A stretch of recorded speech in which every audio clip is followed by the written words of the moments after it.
Thank you for joining Effortless Attraction. My name is Evelyn McAleer. I'm the author of A Life You Want, Effortless, and The Woman's Journey. I'm a life coach, business mentor, and inspirational speaker.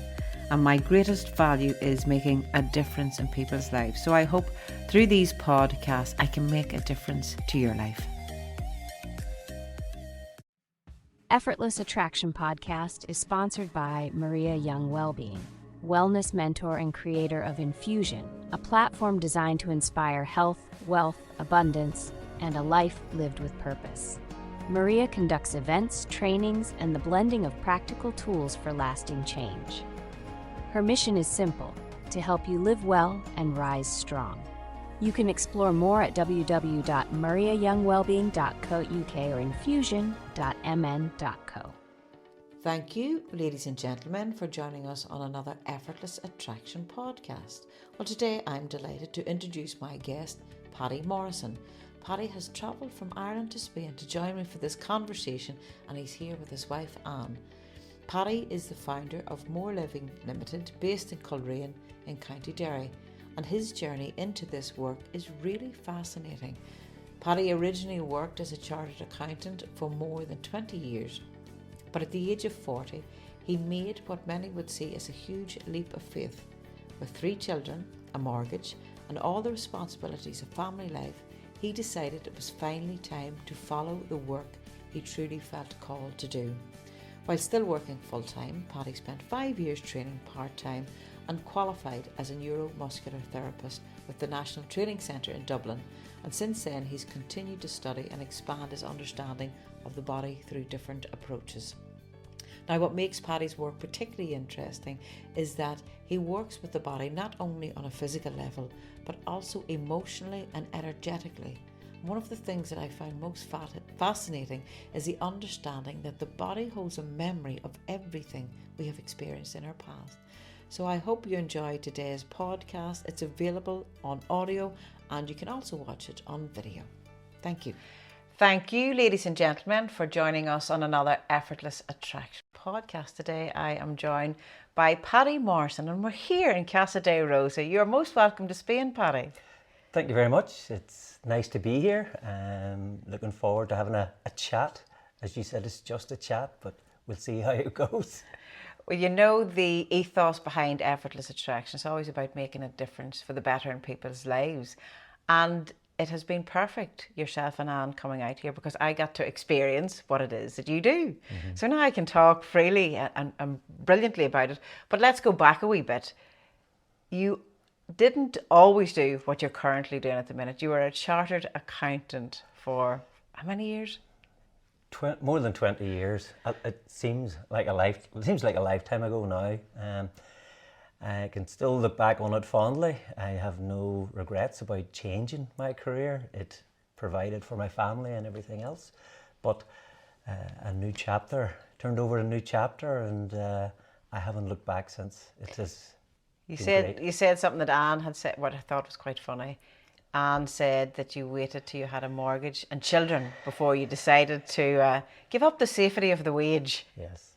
It was, why did I wait till I was 40, had a big mortgage, 3 children, before I had my road to Damascus, the light on me. And But sometimes again, you don't pick the timing chooses you. Yeah. So I guess when I look back at it now, those 20 years since that particular time, it seems like the blink of an eye. So it obviously was the right choice. I know in my heart it was the right choice, and I think Anne probably would also agree that it was the right choice. Now, I know, but that is a huge leap of faith. Now, I know I'm going to get on to what it is that you do, but I have had podcasts with many different people that have taken the leap of faith into something that's their passion, something that puts fire in their belly, that makes their heart sing. What you're doing now, Paddy, do you feel your heart sings a wee bit more than when you were doing the accountancy? Oh, for sure. I maybe sings too loud. It's tends to drown out everything else. It's like, I wouldn't say it was a different Paddy. It was a different version of me. I wouldn't say, someone asked me once, what do you want to do, or does it? And when I was always describing before what I was an accountant or whatever, I was describing it like it's not quite me. Yeah. But now I can say what I'm doing now is most definitely me. It describes me. If I was describing me, I would say, yep, he's practicing what he preaches, and I feel more comfortable in my current vocation, for want of a better word.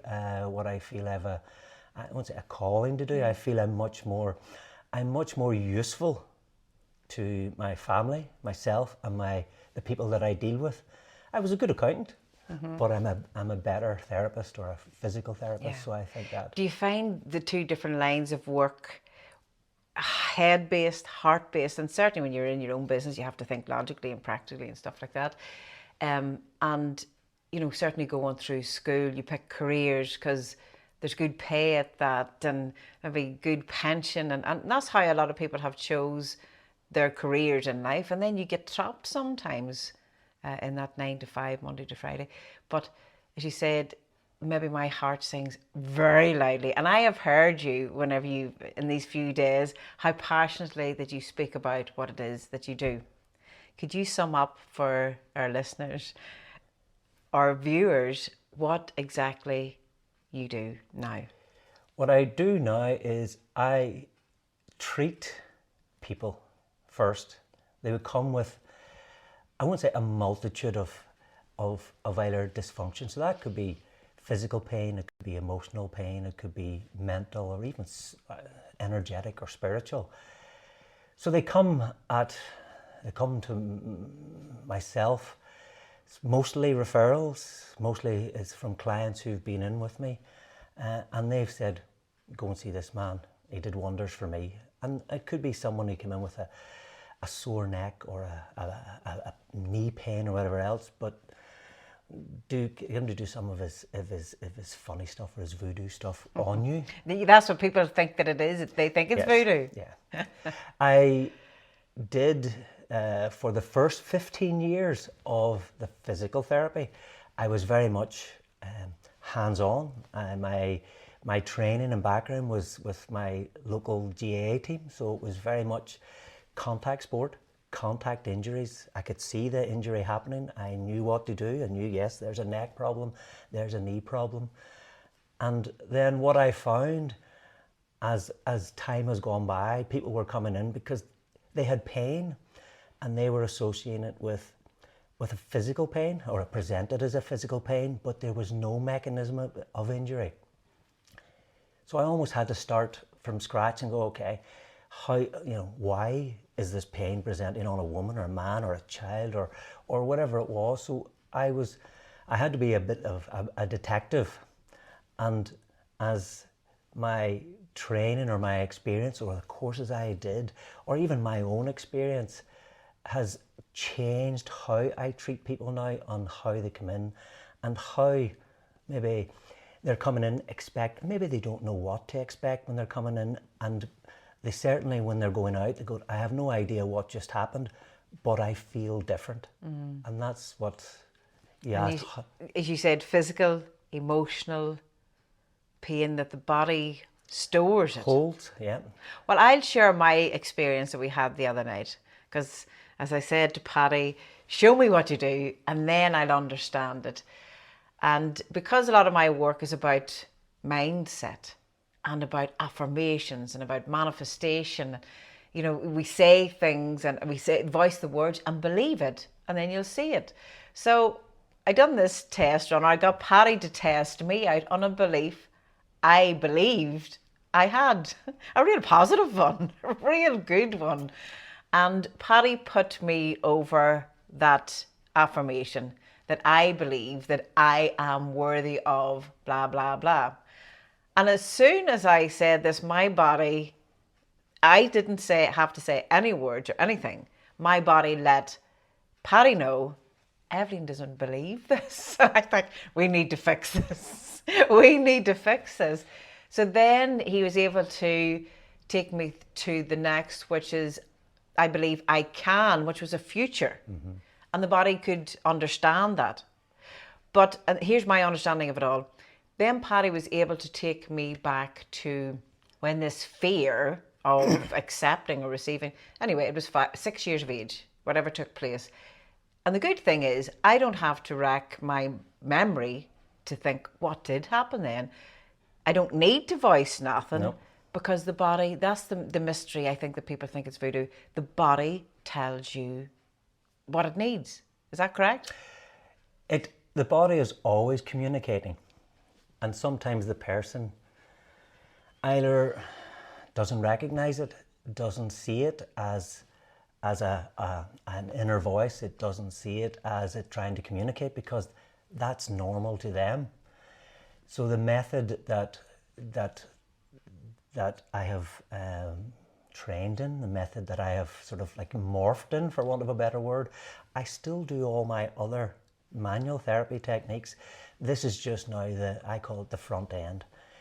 So instead of me trying to work out what is wrong, the answer and the information is in the person's body. I'm not having to try and rack my brain. It's almost like I don't even have the responsibility to fix this person, because they're coming to be fixed because they have some sort of pain or dysfunction or trauma held in their body, but they don't associate with maybe an older picture or an older experience. So the method that I use taps into a part of their body, a part of their nervous system that holds all the information, and most of it I try to explain to people. We've got two parts of our brain. One is conscious brain, conscious thinking. And when I say to them that only accounts for about maybe 5 to 10% of the processing power that's going on in their brain, and 90 to 95% happens, some people call it subconscious. I actually just call it pre-conscious now, because pre-conscious happens before your conscious brain kicks in. So these are reflexive, or they're part of your brain that stores your emotions and your memories. So all we have been able to do is integrate another technique from another modality to interview that person's nervous system in real time, and let that person's nervous system tell me what. Sorry. No, you're grand. I was going to say that when you're saying about the nervous system to tell you, it's not, I didn't have to voice nothing. You asked my body a question, and by just doing something, my body, just by a movement, would be answering yes or no, and it's the strangest thing. Yeah, some people will ask me, have I got power? Yeah. And I tell people, no, I have no power whatsoever. It's just there. It's almost like I'm letting people know how their body can communicate. And it's, I call it binary. Pre-conscious only knows, it's very simple, yes or no. So that part of your brain is always filtering information. So the method of connecting or asking that nervous system is asking, is this okay? So it's very much your nervous system or the person's nervous system replying yes or no. Can you give us a wee example of what you're talking about, so that people, we do understand, but I know you can't mention clients' names, but any particular cases that you can discuss? The first, the simplest case everybody's talking about is the one that's most personal to me, is my own case. In that I would always like to think of myself as fairly athletic, and some people in Coleraine, people would just know me as Paddy Stretch, because I was always doing some sort of physical therapy, yoga, Pilates, you name it, I did it. And there was this one particular day about 4 or 5 years ago, I had spent 2 hours in my usual routine in the mornings. I'd go off and do my little daily rituals, and I went to roll up my mat after my practice, and I was like, oh, that's a bit strange. I feel a little bit odd, a little bit funny.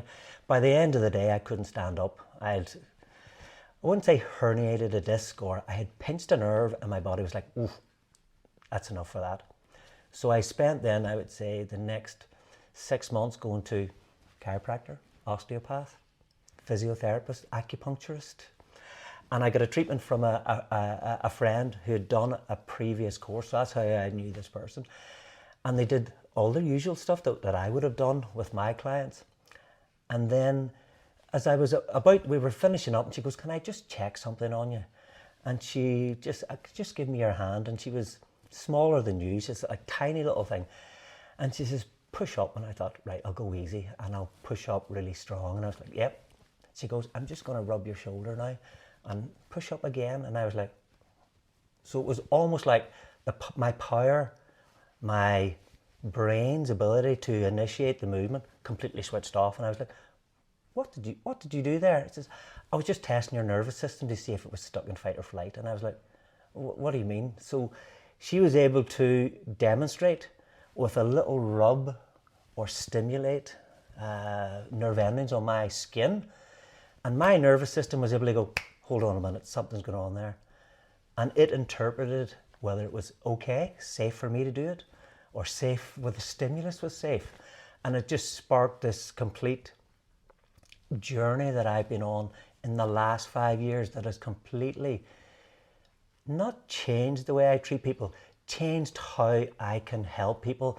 And it takes the focus completely away from me being a good therapist to me being someone who can listen to how that person's body is either trying to talk to me or talk to the person with no words whatsoever. So it's almost non-verbal.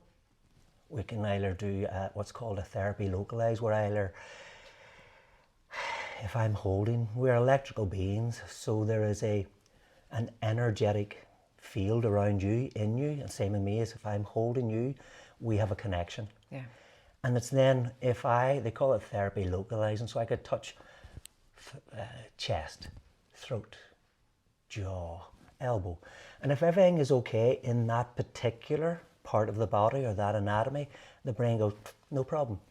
Strong contraction, a strong initiation of the movement.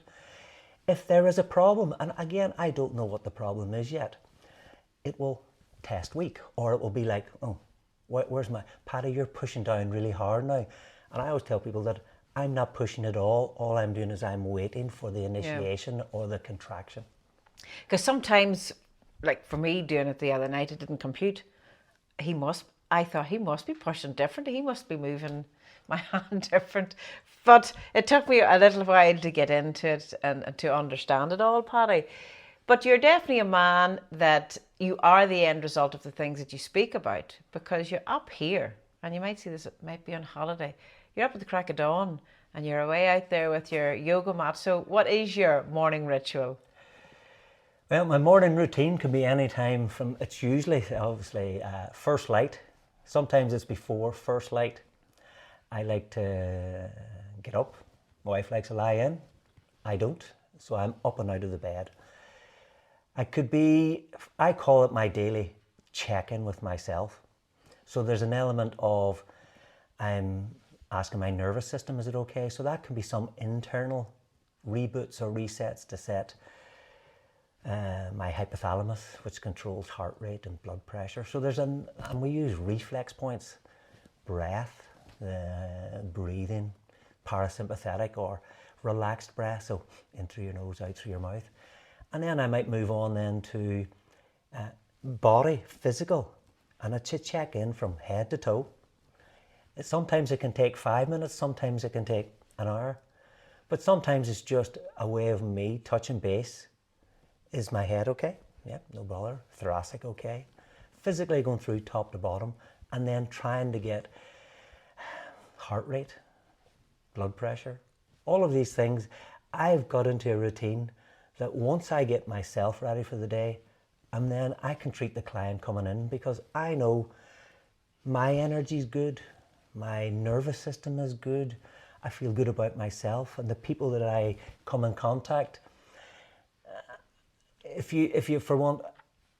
I believe it, and I honestly believe it right to the very core, that this is what most people should, this is what everybody should, anybody who's breathing and alive and getting up should be looking after themselves.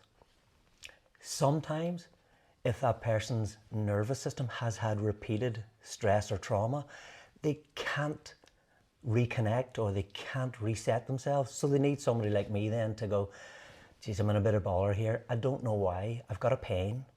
I didn't fall downstairs. There was no mechanism of injury. Can you help? Mm-hmm. And I'm like, I can help your body make sense of what's going on. So that's what I feel that I'm doing now, is that I can use through these integration of 20 years, but more so in the last few years, where I've been much better at listening to somebody else's body talk without talking, which is the strangest thing. If someone had done this, when someone did this to me 5 years ago, I was disbelieving. But this is then, I would call it, morphed into, because I was very much physical. But this method of treating now can treat, for me, it treats physical, it treats emotional, it treats mental or energetic, because the body only knows one language. And that's this filter, threat filter, for whatever you want to call it. But the body is always looking out, trying to protect you. So sometimes these pains, whatever they are, these feelings, this heaviness, maybe is your body's way of protecting you. And you don't see it as a protective mechanism. You see it as, there's something wrong with me, and the body's just doing one thing, it's looking out for you. So it's maybe recognizing that. Well, that's great that, as you say, whenever you first learned about this, it's probably like, why does everybody not know about this? Why have we not been told about this? But you're now here to provide that service for people. And also when you're away, you have the son manning the fort. So Morrliving. It's a family business. It is indeed. It's myself, my wife and my son. We all have, I would call, different skill sets, different stages of our careers. Emmett, who's very much, I won't say me, because I'm a mini me when he stands beside me. He's like 6 foot, and we're like, So Emmett, my son, is getting what, if I had to do it again, if I had to relive this particular part of my career, he's getting it, but he's getting it in fast forward. He's getting a compressed version and almost like a reverse. And I'm like, Emmett, this is, and so he's taken to it like a duck to water. It's someone who's much younger to me. He always points out, Dad, I can absorb it like a sponge, which is maybe a little bit disconcerting, but I don't mind that. It's when I think of Emmett, I think it's like any parent. There's nothing that makes me prouder that if my son is better at doing it than me, it can do it better. And I tell him at times, yep, you're better at that than me. And I have nothing but pride in that. Anne has a much more organised head on her. So she's like, we can, that needs to be on a bigger audience. So she would be the driving force of more people need to hear about this, because she was the woman that contacted me. When she first contacted you, and I thought Anne was going over to do the podcast or the interview, and then it was, we will go over. And by the time we're here, it was, you're doing the podcast. So it suddenly changed from something that we could do, because I think she sees the benefit that this can be to a bigger audience or a wider audience that even I can't see. Because sometimes I'm looking at the client in front of me, so I'm dealing with the client or whoever's coming in here. So I'm helping them, but she's like, there are people out there who need this therapy. As strange and as voodoo-like or as mystical-like. So I'm trying to... I think people that are into energy don't see it as voodoo anymore. I think if people are just, well, this is the way it has to be done, or the way that we've been trained in it. You're not, by the way, in any of your work, we had this discussion the other day, dissing any medical profession. This is another alternative, which perhaps the medical profession does not see, or when it's to do with the body, the energy of the body. But we'll not go down that avenue. But it's not voodoo. It's voodoo. It's probably strange for people that have never got a chance to experience it. Tell us where you are based and how people can get in touch with you, Paddy. We're based in Coleraine. Website morrliving.co.uk. It's very accessible. There's a clinic there, a couple of treatment rooms, a rehab and physical therapy studio. It is, we are on Instagram. We're on. I'm trying, and I've learned over the last 5 years new skills of videoing or talking, or trying to I thought I was improving, but again, you're always, and someone points out to you, and usually my wife, it's too wordy. There is too much information going on, and I'm like, but I really want to tell people about this. It's amazing. I can't wait to tell people, and they're like, it's over their heads. It's too much. So I won't say I'm trying to distill it. I'm trying to make it less voodoo. For some people, when they see there's a whole science behind it, I can bring in that science because that's what interests me. That's my logical accountancy brain could go, bum, bum, bum, debits and credits, this is what's happening here. So that, for me, is bringing it out of maybe the realms of, oh, that's energy or that's voodoo, or that doesn't make... When you feel your own body talking to you, because when you watch it, you probably can't make sense of it either. But when you have had it, when you've experienced it, you have a different opinion on it. It goes, oh, I know what that feels like. When you see someone's arm going floppy or non-reactive, it's like, he's at his work there, he's doing something. But all I'm doing is maybe highlighting how that body's trying to communicate. Yeah. Well, there's always a phrase, I can't remember who said it, have a mind open to everything and attached to nothing. I think if we all lived our lives like that, I'm open to everything, let's give this a shot, because I'll tell you what, if somebody's carrying around injury or ailments or mental problems or physical, anything, energetic problems within their body, you'll do anything to get yourself right, to get yourself leveled up. I will be putting all of your details in the description below this podcast. I'll put in your Instagram and Facebook and your website details. Certainly, ladies and gentlemen, if you're intrigued or interested, go on to his Instagram page and check out some of his non-wordy videos that he's very good at doing, and get yourself an appointment. I have been singing this man's praises to my group of women, and it's not that some of them have a few. There's a lady that had food issues, and it showed up again. I think, now, go to Paddy. The body will tell what it needs to be done. Somebody else that the skin is starting to carry fluid or breaking out in acne, go to Paddy. The body will tell, It's I won't say straight. I look at it now like this method or this modality can, for me, look at, but the body is really smart. I don't even have to make the decisions. There is what you would call a priority. The body will know in what order it wants it, whether it's physical first, whether it's so there's an element, if I listen, the body will tell me, and then the healing happens quicker because it's ready to accept the next stage of the healing or the next release of the trauma. And for me, it's very black and white. I tell people, I fix no one. I don't mind, and I look forward to anyone coming through the door, whether they have a physical, it doesn't matter what type of issue they have coming through, I can deal with it. I can use these techniques to treat that person physically, mentally, emotionally. And that person hopefully then will start to heal properly, because I fix no one. The body has all the answers. I just have to listen to it.